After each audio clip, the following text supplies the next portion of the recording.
Rocco Kalas Presents America at 250, home of the Founding Fathers, George Washington's Mount Vernon. There are places in America that still carry the weight of the men who shaped it. Mount Vernon is one of them. Not simply a house and not merely a plantation, but the lifelong home of George Washington, soldier, planter, general, and first president of the United States.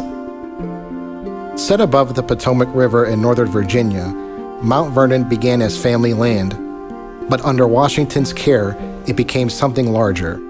Over decades, he expanded the estate, reshaped the mansion, and turned it into a working property that reflected both his ambitions and his discipline. This was the place he returned to after war, after politics, and after the making of a nation. The Potomac was central to life at Mount Vernon. More than a scenic backdrop, it was a lifeline. Its waters connected the estate to trade, travel, and the wider Atlantic world. From here, Washington could look across a landscape that was beautiful, but also practical, strategic, and deeply tied to the wealth and movement of early America. From the riverbanks to the Mansion Hill, everything here was designed to project order and permanence.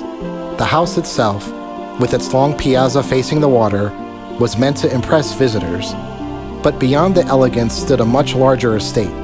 Fields, gardens, workshops, outbuildings, and the daily labor required to keep it all in motion. That labor included the work of enslaved people, whose forced service sustained Mount Vernon at every level.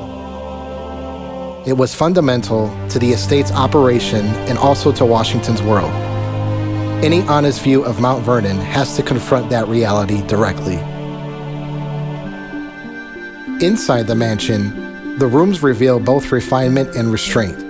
Washington favored order, utility, and dignity over excess.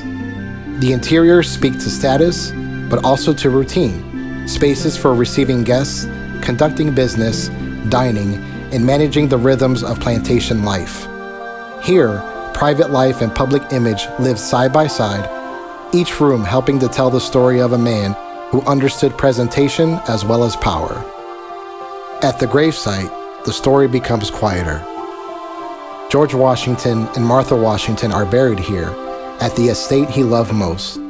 After revolution, after presidency, after all the ceremony of public life, this is where it ends. Not in a capital city, but at home. It is a fitting close for a man who never fully stopped being tied to this land.